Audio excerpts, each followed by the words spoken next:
जय तुलसी माता। मैं एक कार्तिक मास की स्नानदान की कथा सुनाने जा रही हूँ। एक राजा थे, उनकी दो रानी थी। तो बड़ी वाली जो रानी थी उसको राजा प्यार नहीं करते थे, उसको थोड़ा सा भी मान आदर नहीं करते थे। बड़ी वाली रानी का 5 पुत्र था और छोटी वाली रानी को 2 पुत्र थे। बड़ी वाली जो रानी थी वो सब दिन कार्तिक का स्नान करती थी और ऐसे भी प्रतिदिन बिना स्नान किए भोजन नहीं करती थी। पहले पूरा घर में झाड़ू लगाती थी, झाड़ू लगा के स्नान करके और उसके बाद भगवान को पूजा करती थी, तुलसी माता को पूजा करती थी। उसके बाद ही भोजन ग्रहण करती थी और कार्तिक मास से नित्य प्रतिदिन तुलसी माता के पूजा करती थी। प्रातः काल में स्नान करती थी और गंगा के घाट पे पूजा किया करती थी और प्रतिदिन पुरोहिताइन को बुलाकर अपने महल में कथा सुनती थी। जब कथा सुनती थी प्रतिदिन ऐसा ही करती थी। तो छोटी वाली रानी देखी कि अरे ये जो बड़ी वाली रानी है वो किसको बुलाती है, घर में क्यों आती है, किस लिए आती है, अच्छा देखेंगे और उससे पूछेंगे। तो एक दिन जो पुरोहिताइन आते थे कथा सुनाने को लिए रानी के महल में, उनसे पूछे कि आप क्यों आते हैं मेरे घर में, आपको बड़ी रानी जो है वो किस लिए बुलाती है, बताइए। ये जो बड़ी रानी पुरोहिताइन थी वो छोटी वाली रानी से बोली कि देखिए ये जो बड़ी रानी है वो कार्तिक मास में गंगा स्नान करती है और तुलसी माता की पूजन करती है। तुलसी माता जी का पूजन करती है तो जो भी स्त्री तुलसी माता का पूजन करती है वो कथा भी सुनती है और पूजन के समय भजन करती है, दीप ज्योत जलाती है, भगवान का पूजा करती है। ये बोली कि उससे क्या होती है, बताइए, ये सब करने से क्या मिलता है। ये जो पुरोहिताइन थे वो बोले कि जो भी सच्चे हृदय से कार्तिक मास में स्नान करती है प्रातः काल और तुलसी माता का पूजन करती है, उसको सुहाग अमर रहता है, पुत्र अमर रहता है, घर में किसी चीज़ का कमी नहीं होता है, धन लक्ष्मी का वास होता है। तुलसी माता अंधे को आग देते हैं, कुड़िया को कया देते हैं, निर्धन को धन देते हैं, बांझन को पुत्र देते हैं, कन्याकुमारी को सुंदर वर देते हैं। जिसको जो धन का कमी होती है वो सारी मनोकामना गंगा माता तुलसी माता पूरा करते हैं। ये बोले ठीक है, ज़्यादा मुझसे आप बात मत कीजिए, अब चले जाइए। पुरोहिताइन जो थी वो चली गई और ये जो छोटी वाली रानी थी वो गुस्से में पूरा आग बबूला हो गई। पुरोहिताइन से पूछी कि तो ठीक है, पूजा करवा कथा सुनाते हैं तो आपको बड़ी रानी क्या दान देती है। बोली कि क्या देगी, रुपये पैसे देती है, कभी 11 रुपया, कभी 21 रुपया, कभी 31 रुपया, कभी कोई द्रव्य दे देते हैं और जिस दिन पूर्णिमा के दिन हमको सीधा पानी सोना चांदी सब कुछ देते हैं। बोले कि ऐसा, तो हाँ। ये आई और आके अपना कक्ष में बैठ गई, गुस्से में अंगार होकर आग बबूला हो गई और कहने लगी कि आज से राजा से बात नहीं करेंगे। इतना ये पैसे कहाँ से लाती है जो इतना ये दान करती है प्रतिदिन। आज जब राजा आएंगे तो राजा से हम बात नहीं करेंगे। ये आग बबूला होकर अपना कक्ष में बैठी रही। राजा साहब शाम में आए, रानी कह के पुकारे, लेकिन रानी थोड़ा सा हिली भी नहीं। राजा साहब पूछे कि क्या हुआ जो आप थोड़ा सा भी बात नहीं करते रहे हैं, क्या कारण है। ये बोले देखिए, पहले मेरा बात को सुन लीजिए और मुझे आप वचन दीजिए, जो हम आपसे कहेंगे वो आपको सुनना पड़ेगा। बोले कि क्या। बोले देखिए, बड़ी रानी जो है उसके पास पैसा कहाँ से आया, वो प्रतिदिन दान करती है। जितना उसके पास पैसे है, धन है, वो आप अपने पास रख लीजिए सारा धन जाकर, तब तो आपसे बात करेंगे, नहीं तो बात नहीं करेंगे। ये जो राजा थे वो बोले कि देखिए रानी साहब, इसके लिए आप चाहे जो कहें लेकिन हम उन्हें तो कभी 1 रुपया नहीं देते हैं। जो भी धन है वो सारी धन वो लाते हैं अपना मैके से, और दान करें या खर्च करें उससे हमको कोई ज़रूरत नहीं है। छोटी वाली रानी बोली, घर में आए हुए धन तो मेरा ही हुआ, क्योंकि ये महल हमारा है तो धन किसका हुआ? धन भी मेरा ही रहेगा। जाइए आप पहले धन वापस उनसे मांग के लाइए। राजा साहब गए, अपने शर्म के मारे अपने से नहीं गए, अपने नौकरों को भेजे और नौकर को बोल दिए कि जो भी धन रानी के पास है वो सारी धन जेवर गहना सब कुछ मेरे पास जिमा कर देंगे। जाके जब नौकर बोला तो ये रानी साहब क्या किए कि सारी धन अपना खुशी खुशी एक बक्सा में भर के जेवर गहना उतार के और दे दिए और देकर और राजा के पास भेजवा दिए कि ले जाइए, राजा साहब के दे दीजिएगा, राजा साहब को बोलिएगा खुश रहेंगे। ये जो नौकर था वो लाकर सारी जेवर गहना रुपया पैसा राजा के हाथ में जिमा कर दिया। अब ये बेचारी सोचने लगी कि सुबह होगा, रात में नींद नहीं आया कि सुबह होगा तो हम पुरोहिताइन को दान में क्या देंगे। मेरे पास जो भी रुपया था वो सब कुछ तो राजा ले लिए, मेरे पास कुछ भी नहीं रहा, जेवर गहना भी नहीं रहा। क्या हम करेंगे, कैसे देंगे। पूरा रात भर बेचैन रही और गंगा के आरार पे सुबह में स्नान करने गई। तो स्नान करके और हाथ जोड़ के तुलसी के वृक्ष के सामने बैठी जल देकर, तो यही सोच रही है कि हे तुलसी माता, हे गंगा माता, आपको हम सदा पूजा किए हैं, आज हम क्या पुरोहिताइन को देंगे। कथा सुनेंगे तब मेरे महल में आएंगे और खाली हाथ हम कैसे लौटा देंगे। इतना ही में एक बूढ़ी माता आई और कहने लगी कि क्या सोच रही हो रानी, बताओ मुझसे।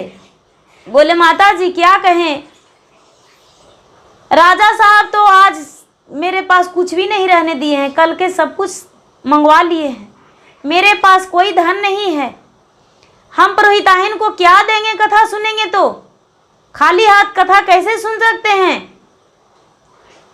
वो जो बूढ़ी माता थी वो बोले कि देखो तुम खुशी खुशी घर जाओ और तुम्हारे आंगन में जो तुलसी वृक्ष है, कथा सुनकर एक तुलसी का पत्ता तोड़ के और पुरोहिताइन को हाथ में दे देना। बोले ठीक है, कोई बात नहीं, दे देंगे, जाओ। ये रानी थी, उसका टेंशन फ्री हो गया। वो घर आई तो पुरोहिताइन प्रतिदिन की तरह उस दिन भी आए कथा सुनाने को लिए। कथा सुन लिए और कथा सुनकर और एक तुलसी का पत्ता तोड़ के दे दिए। पुरोहिताइन बहुत दुखी हो गई कि ये रानी साहब हमको एक तुलसी का पत्ता तोड़ के दिए हैं, इससे मेरा क्या होने वाला है। ये तुलसी का पत्ता हाथ में ले गए और जाके रसोई में अपना एक कोना में रख दिए। इसी तरह ये रानी पूरे मास कथा सुनी और पूरे मास एक एक पत्ता तोड़कर और तुलसी के और दे देती थी उस पुरोहिताइन को, और पुरोहिताइन ले जाकर कोने में धर देती थी। जब पूरा महीना बीत गया वो पूजा करते वैसा ही तुलसी के पत्ता देते रह गई बड़ी वाली रानी। जब पूर्णिमा के दिन आया तो ये रानी सोचने लगी कि अब हमें ब्राह्मण का जीवनार कराना है, कन्याकुमारी का जीवनार कराना है, वो कैसे कराएंगे। नौकर लोग से बोले, अपने बेटे से बोली रानी कि जाओ ब्राह्मण को बोल देना मेरे घर जीवनार करने को लिए आ जाइएगा, और 5 कन्याकुमारी का भी बोल देना। बेटा ने उनको जाके 5 घर ब्राह्मण को बोल दिए और कन्याकुमारी को भी बोल दिए और 2 कुमार लड़का के भी बोल दिए। उनके घर आने को लिए सब बोले कि ठीक है, शाम के समय में आ जाएंगे। लेकिन जैसा ही रानी बड़ी वाली रानी तैयारी की भोजन बनाने के लिए, तो ये छोटी वाली रानी चावल रोक दी। कहने लगी कि नहीं, हम चावल नहीं देंगे। हम क्यों देंगे चावल बड़ी रानी को? ये रानी का इसमें कोई अधिकार नहीं है। हम नहीं देंगे चावल भोजन बनाने को लिए, दूसरे को दान करने को लिए। बड़ी जो रानी थी वो चावल बेचारी सोचने लगी कहाँ से लाएंगे, अब हम क्या करें, इस समय नहीं ला सकते हैं। माँ तुलसी सोचने लगे, गंगिया माता सोचने लगे, लक्ष्मी माता सोचने लगे कि आज इस रानी का प्राण टूट जाएगा, अब हम किस प्रकार से उसके घर भेजें, कैसे करके भेजें। गणपति को बोले कि आप एक छोटा बालक बन जाइए। आप तो छोटा बालक बनकर और एक झोले में चावल ले लीजिए और लेकर जाकर उस रानी को दे आइए। गणपति जो थे वो एक छोटा बालक बन गए और बालक बन के और उसके घर रानी के पास गए और कहने लगे कि रानी साहब, आपके मायके से हम आए हैं, आपके माता ने चीनी चावल दूध भेजाए हैं आज के लिए भोजन बनाने को लिए। ये जो बड़ी वाली रानी थी वो चीनी दूध और चावल पाकर बहुत खुश हुई और इसे लगा कि मेरा मायके से सारा खर्च मिलता था, आज भी मेरे माँ को कितना ख्याल था कि पूर्णिमा के दिन व्रत में होगी तो रसोई बनाने को लिए, भोजन जोनार कराने को लिए मेरा माँ चीनी और चावल और दूध भेज दी। कोई बात नहीं है, जो बड़ी वाली रानी थी वो खुशी खुशी खीर बनाई और खीर बना के और कन्या को जेवनार के लिए बैठा दिए। ब्राह्मणों को, सारी ब्राह्मण को जेवनार करने को लिए बैठा दिए और बैठा के भोजन करा दिए। भोजन करा दिए और भोजन करा के और वही तुलसी का पत्ता तोड़ तोड़ कर और सबके हाथ में दे दिए। सब लोग इनके घर से चले गए, लेकिन उस दिन क्या हुआ, सब लोग चले गए और राजा के घर इन सब ब्राह्मण को जेवनार करके जाने के बाद, कन्या को जाने के बाद राजा के घर में खाने पीने का भी लाला पड़ गए। एक अछत नहीं रहा। जितने उनके घर में जो भी धन संपत्ति था, सारा धन संपत्ति विनाश हो गया। उसी दिन छोटी रानी के पास जेवर गहना रुपये पैसे सब कहाँ चला गया कोई पता नहीं। सारे लोग कहने लगे, घर में पूरा नौकर चाकर सब कोई पूरा हलचल मचाने लगे कि राजा साहब घर में कुछ नहीं है, घर में कुछ नहीं है। छोटी रानी चिल्लाने लगी कि घर में कुछ नहीं है, राजा के खजाने में भी कुछ नहीं था। राजा भी चिल्लाने लगे, सारे लोग कहने लगे कि धन कहाँ गया, धन कहाँ गया, धन कहाँ गया। लेकिन जिस पुरोहिताहिन को ये देती थी बड़ी वाली रानी तुलसी का पत्ता तोड़ के, उनका घर में सारी जेवर गहना रुपया पैसा रसोई में जमा हो गया। सब कुछ उनके घर में जमा हो गया और जितना ब्राह्मण आए थे और कन्या, उनके पास भी थोड़ा थोड़ा धन चला गया। जब पूरा यहाँ हंगामा हो गया, पूरा हलचल मच गया कि कहाँ हो गया धन, कहाँ हो गया धन, सारा नगर में पूरा ढिंढोरा हो गया कि राजा के घर से अफाकन सब संपत्ति नष्ट हो गया, कुछ भी नहीं रहा। तो वो जो ब्राह्मण थे, वो ब्राह्मण देखें कि मेरा रसोई में इतना धन कहाँ से रखा हुआ है, सोना चांदी रुपया पैसा। अपने पत्नी से पूछे, पुरोहित जी कि इतना धन कहाँ से आया? तो पुरोहिताइन बताएं कि देखिए, हम राजा के यहाँ कथा सुनाने को लिए जाते थे राजा के पत्नी के, और राजा के पत्नी तुलसी के पत्ता तोड़ कर दे देती थी और वही पत्ता को लाकर हम यहाँ पर गुस्से से फेंक देते थे। लेकिन आज सोना चांदी जेवर गहना यहाँ पर बन के और ये कोना भरा हुआ है, रुपया पैसा सब कुछ है। ये जो पुरोहित जी थे वो सच्चे दिल वाले थे, नेक दिल के थे। वो राजा के पास गए और राजा से पूछे कि राजा साहब, आप हमको पत्नी को बुलाते थे कथा सुनाने को लिए? बोले कि हाँ, हम बुलाते थे। तो आपका धन जो है मेरे घर में पड़ा हुआ है। आपकी पत्नी तुलसी के पत्ता तोड़ के दे देती थी और वही पत्ता के सहारे जाकर देखिए सारा धन मेरे घर में पड़ा हुआ है। चलिए। राजा साहब गए तो सारा धन उनके घर से लाए और दान दक्षिणा जो भी देना था पूरे महीना को दिए, पूरे महीना को दिए।